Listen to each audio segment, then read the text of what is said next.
My newest project. It's always like it's just like the new thing that kind of energizes you and gets you excited. I'm directing a new project which I get to announce tomorrow, and I'm so excited about it. Yeah, just kind of always the new thing. Just kind of keeps you going and gets your energy going to be able to develop as a director a new series or as an actor a new character. But some favorites of the past are definitely Wolf Children. That was definitely a big, huge favorite of mine. Death Parade, Fairy Tale, which is still ongoing. It's hard. What about you? I've got 200 of them, so I don't know. Look, the way this profession works is that you do a lot of stuff to pay the bills, and every once in a while you get a project come through that really speaks to your heart and really kind of thrills you. And I've been fortunate to have a bunch of those. And I'm the same way. Whatever my latest, greatest, newest thing is what I'm usually on top of right It's now. the blood. I just started a new show for a major franchise 3 days ago, and there's a month till I can talk about it because the mouse is involved. Oh. So, but I think my favorite of all time has got to be Fate Zero, the Fate series. I direct all the Fate series. I play Lancer in a few of them, and it was just so well written from the Japanese side that that really when we were dubbing it, we were trying to do our best not to mess it up.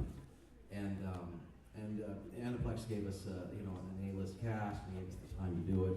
And it's just really, I just thought it really spoke to me. It's the only show that I've ever, in my entire career, that I've ever binge watched after I finished it. Because usually by the time I'm done, I've seen it 72 times each episode. I'm done, But this one, actually, a few months after it came out, I grabbed the box set and I binge watched the whole thing. So.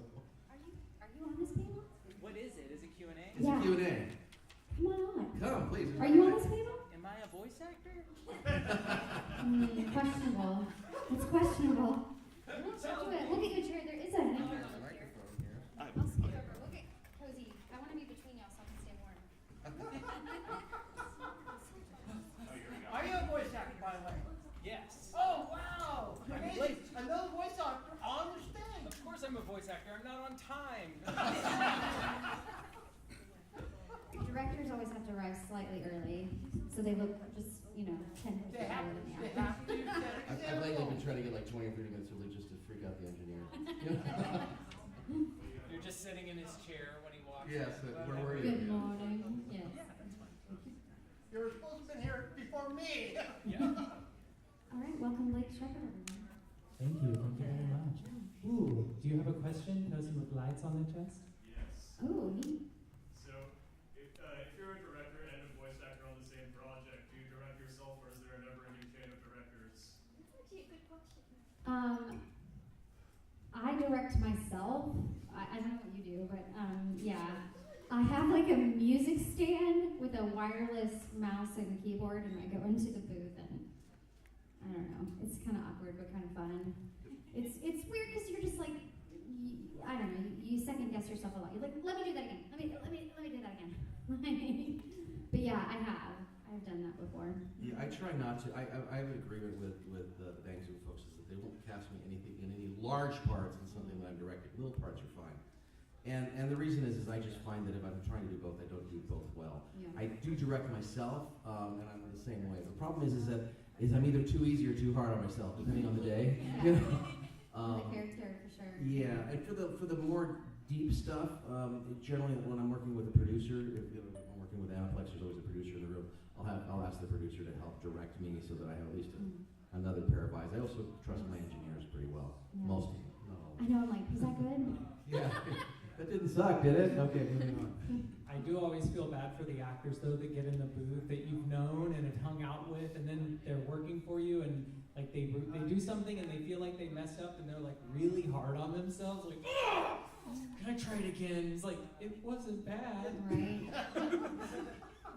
So I feel like some actors kind of thrive on that energy. Yeah. And it always makes me giggle, like, which is probably not the appropriate response to like how bad they're feeling. Because like, She was mocking me the whole time. And most of the time, I'm telling them, give themselves a break. Yeah. You're in a booth if you're doing a series, you're going to be in that booth a few hours a week for months.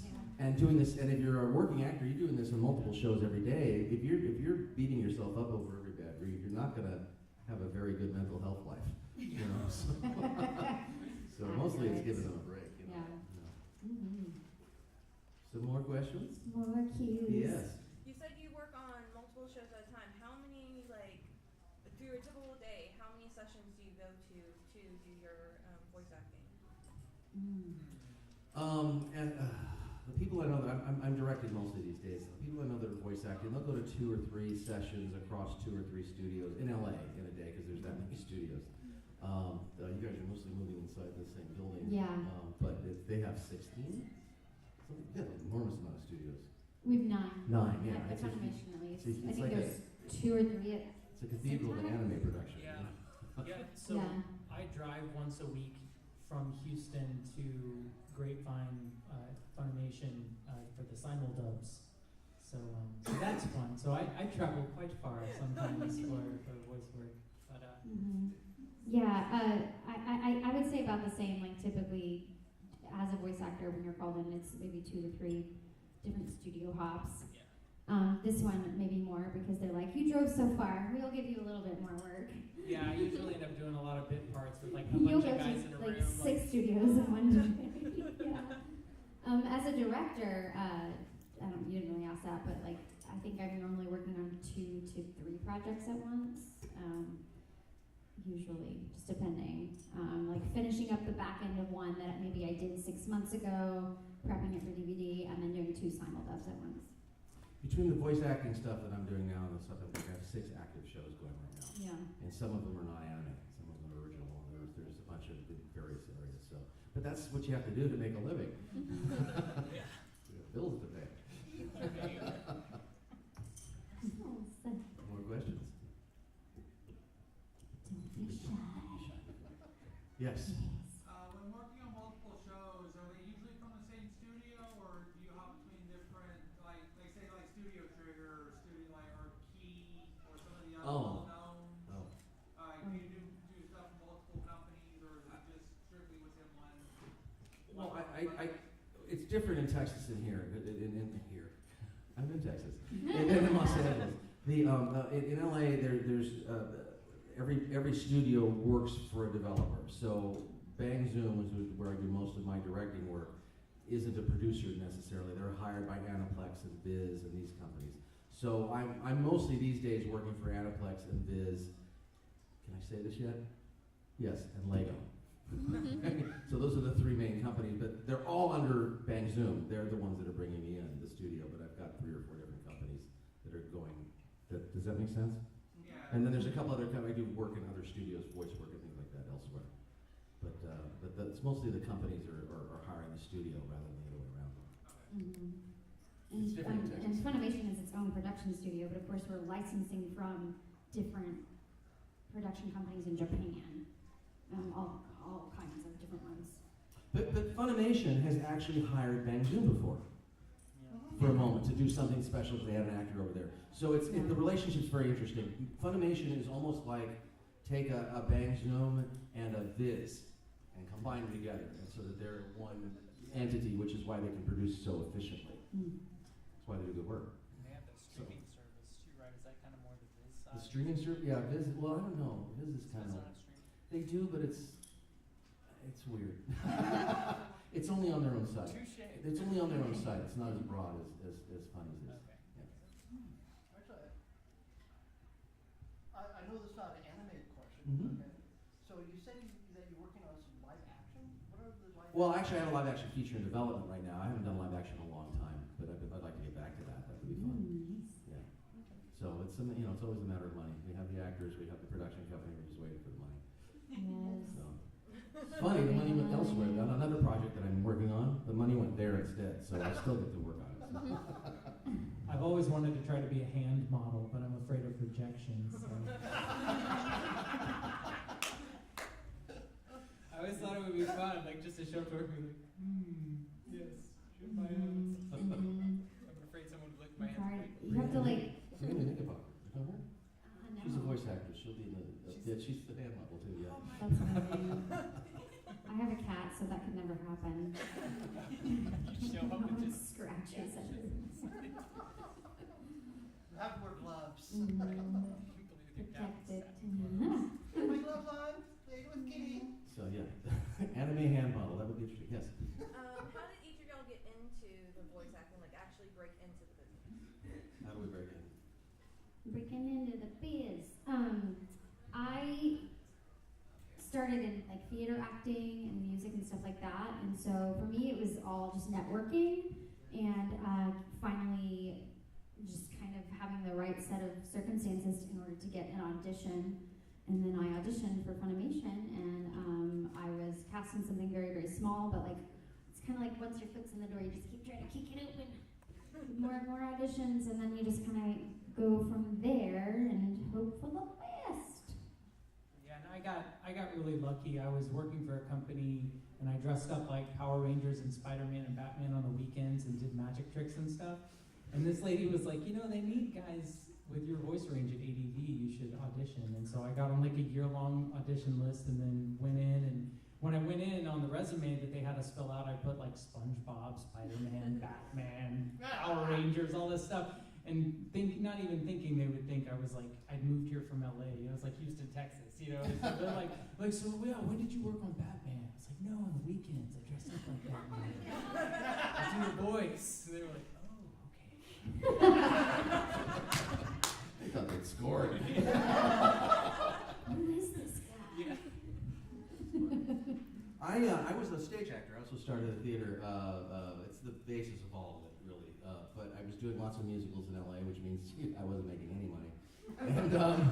And I answered an ad in one of the local trades, and they were looking for someone who was over 18, who could sound like under 18, but and had ADR experience. I had no idea what ADR was, so I lied. And I didn't know an ADR supervisor, so at least she explained to me what it was I was going to go audition for the next day. And I went in, and it was for a background voice on a Louis Malle film. Louis Malle is a live-action director from France. If you've ever seen a Louis Malle film, Au revoir les enfants, I think was the one I was working on, and you want to jump out a window at the end. It's the most depressing stuff you've ever want to hear. But they liked me. So they brought me into another room, and they read me for this other little part, and they gave it to me. And this was a part of an anime feature. I didn't even know what anime was. Anime feature called The Sea Prince and the Fire Child. And it just so happened to end up on television, which is very rare back in the day. And somebody heard the voice and had me audition for another part, and that's how I got Robotech, and that's what kind of started my career. So, and that whole process took about 2.5 years, so it's not overnight. Yeah, that's the truth. That's what I mean about the kicking of the door. Yeah. It was not overnight. I've always talked about my venture into show business was I found a little crack in the wall, and like a cockroach, you kind of keep wiggling until I got all the way in. And that's kind of what you do. Yeah, I definitely remember one of my first DVDs that I got from ADB was Chrono Crusade, and I was like a dude buying a snow globe at the end of episode 25.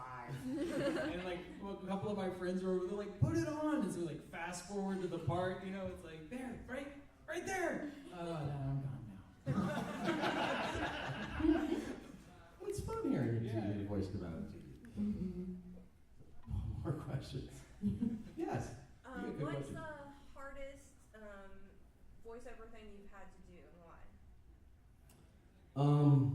In terms of, I guess both of them are the same, acting and vocally. There's a show I did called Gungrave, and I played a character named Harry. He's the main character in the beginning when he's young. He's a good-looking, nice, likable young guy who's also a full-blooded murderer and a gangster and a guy, but you have to like him. And it was the most difficult acting challenge I ever had. I had not played a villain before, and this guy had to be likable, and yet you had to believe that he's going to be able to kill his own brother, which he does at some point. And then I had this whole scene where he has this complete personality breakdown once he has to murder his own brother. And that was probably the hardest acting challenge I'd ever had. And vocally, I actually hurt myself doing the very thing. But that's really my favorite because it was so very difficult to do. And for me as an actor, the harder it is, the more I have to beat myself up and really find something new in myself to do it, the more I enjoy it, the more satisfying it is. So that was it for me. I recently, like I think 4 months ago, I did. It was like a pilot project that has never seen anything, but like that, those kind of things happen all the time. You do like a pilot for something. It was for some sort of original. I don't know. I never saw any of the animation, but they were supposed to be like sock puppets or something.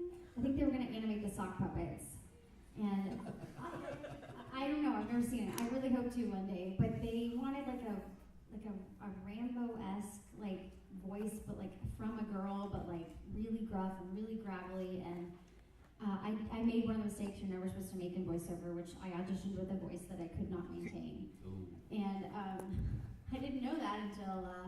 I mean, like I knew it was like rough, but like I don't think I knew the amount of material that we would be recording in one day.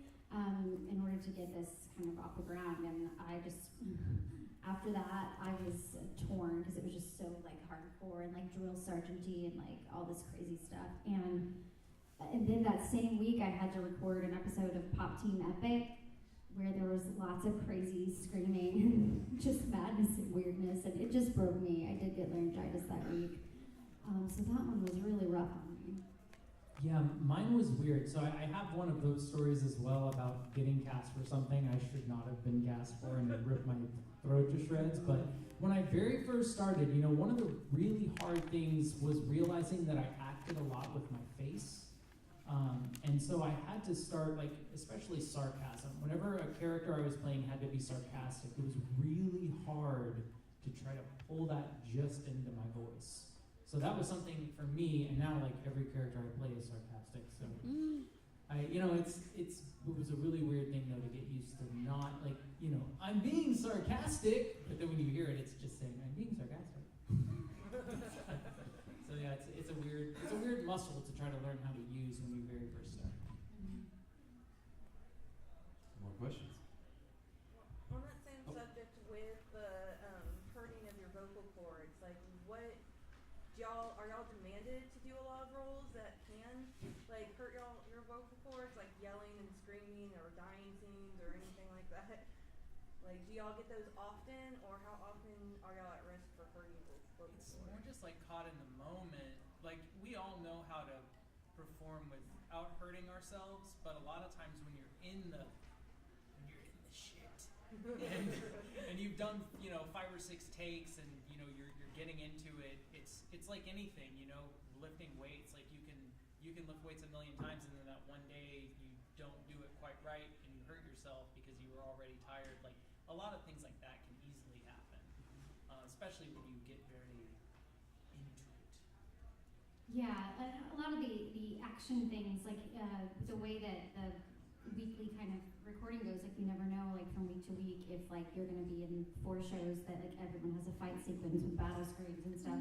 You just kind of don't know what to expect. So sometimes you are put in those situations, but then sometimes you'll have a really light week. You just never know. That was just one of those. That whole week was just like the perfect storm for me to get laryngitis. Almost all anime have a little bit of screaming, and mostly the Shonen Jump shows are the ones where everybody's screaming all the time. But I get to play quiet characters in those. All of my characters in the Shonen Jump shows are all talk like this. They're all very quiet. But it's the video games where it really comes into play. And in LA, the video games are the bread and butter. You can't really support yourself on anime in Los Angeles, but you can on video games because the pay is significantly more. And it is an issue. Vocal stress is a big issue to the point where there was a strike over it, a big video game strike. A lot of that had to do with trying to restrict the amount of hours they require us to do vocal stress. Cal OSHA, Occupational Safety and Hazard, has now gotten involved and they're now investigating. They're actually going to do a report on vocal stress here eventually. So maybe we'll get a little support here from science. But we have to monitor ourselves essentially and be willing to go, you know what, I can't go any further, and stand up for yourself. And sometimes that costs you a job, and it can. I failed to do that on Final Fantasy. I was doing Final Fantasy Kingsglaive background vocals for the movie. I failed to do that. I ended up in a voice doctor's office with a camera down my nose looking at my vocal cords because I didn't say, you know what, I really need to stop now, and I should have. So it's really kind of up to us right now, and it's part of the issue that we're all grappling with as actors. Is we need to make a living, and these parts require us to do this. But how do we do that without ruining the rest of our life and the rest of our career and our instrument, which we make our living at? So. Yes. Well, that was a depressing answer. I'm so sorry. You had a question back there, the little one back there. Yes. What's the easiest thing you've done in your job? The the easiest thing we've done in our job. Seki-kun. I was a character who was a master of wasting time in school. And the character never said a word. He just went, But that can be hard. Yeah. And that was the funny thing is I was like, oh my gosh, this is going to be a breeze, like 14 hours, we're going to be done in 3. But because there's so many options, right? Is it a or is it a So we literally did all these little tiny ones, but it was really fun. And Monica Rial, who was the girl in it, she's kind of watching me the whole time, going, "Oh my God, is he really not paying attention?" And I'm like, and he's playing with cars and doing all kinds of stuff. But yeah, it was fun, super fun. That was it. That was it. And we all did that character. So. Yeah, I'm trying to think. What's the easiest? Well, for me, it was Power Rangers. I was with the Putty Patrollers and Power Rangers. We literally got 3 of us on the microphone. This is what we did. That's what we did. Listen, we're here. First 3 seasons. I guess I'll say Kana from Miss Kobayashi's Dragon Maid. She's so chill. It was just so chill to do her. It puts you in a good vibe. She felt easy breezy for sure. Mm-hmm. There are some characters that make you feel good when you play them. Mm-hmm. There are others that don't. Yes, right there. The favorite animated voice? Oh gosh. There's a lot of them. For Lupin. Lupin is a really easy voice for me because it just sticks up in my nose and I can do it for hours and hours and hours because he has to sing song and doesn't really have to act much. So that's my easiest. Konako from High School DxD gets some of the best, like, fun one-liners, zingers, like, fun scripted stuff to say, so I dig voicing her. She's really cool. Right now, for me, it's definitely Food Wars because of all the food. It's just like I'm supposed to be working. I'm like, I want to eat that. I want that. I wonder where I can find that in Houston. Yes. Is there ever a day where you find that no matter how much water you drink, you just always feel like everything you say is really dry? Yes. Usually, that usually means you're sick, at least in my case. Because that's like, my body's just like, I can't get enough. Yeah. By definition, studios are dry places to begin with because they have to keep the equipment, the microphones, and all that stuff dry. So even in humid places, they keep them really air conditioned. So anytime if you're in the studio for too long in a day, you will come out with a dry throat. You just will. No way about it. So we drink a lot of water. I drink a lot of water during the day. Yeah, gargling helps kind of too. You can do it in a place where you're not gargling in people's faces. You know, you don't want to like walk around the studios gargling, but Oh, why? sometimes that can massage your little massage of the cold, Juliet. Sorry. Too much coffee. Yes, sir. What's a character that you didn't get to voice that if you had the opportunity you'd like to voice? It's not on your list. It's not a character for me, but a show. I actually was, I read for Spike Spiegel and Cowboy Bebop. And the whole time I was reading it, I wanted the part and realized I'm reading this, Steve Bloom's going to get this.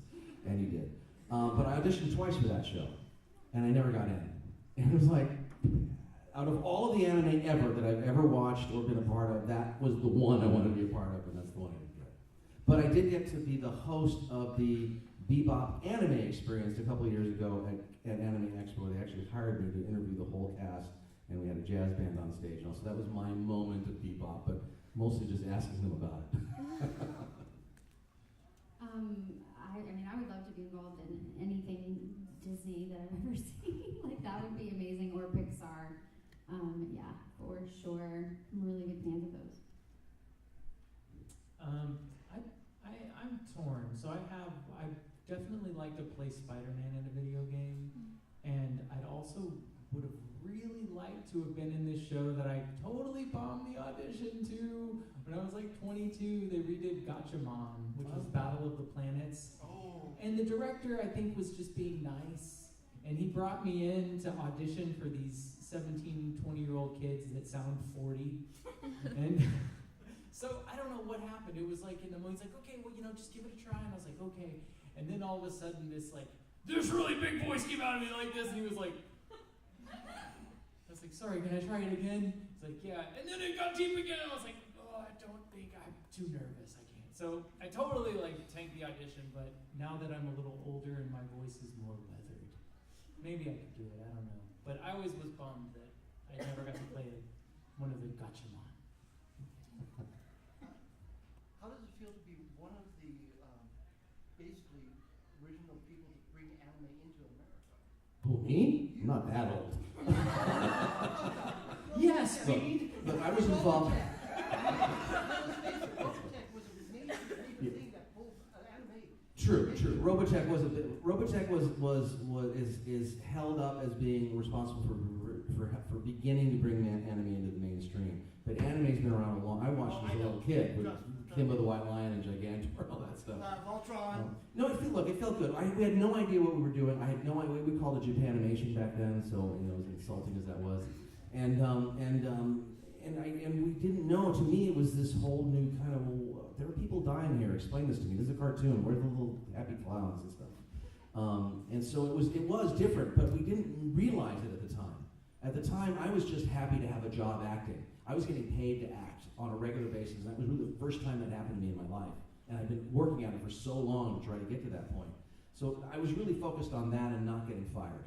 And not screwing it up. So once I started seeing it and hearing it on television, I thought it was really cool. I really didn't understand the impact of it until 30 years later when I finished Rangers and now I'm doing cons and I'm talking to people and realizing how seminal a moment that was. And I give that all to Carl Masek. That wasn't me, I was just an actor.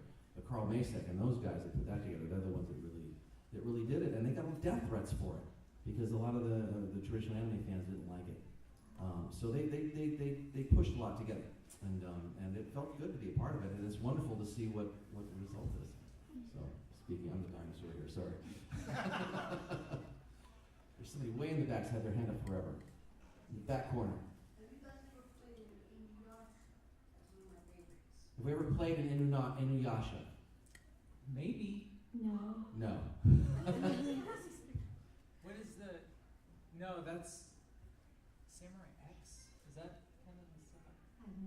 I don't know what that is. It's a long-running game, a game-based anime, and it's coming out of Canada. Oh, then no. So, yeah, most of that's done up in Toronto, so not necessarily for us. Yes. Is there anything that you had to do for a role that you like you told the director, no, I can do that, or you suggested a different way of doing it instead of Yes. the director knows your face? Yes. What might that be?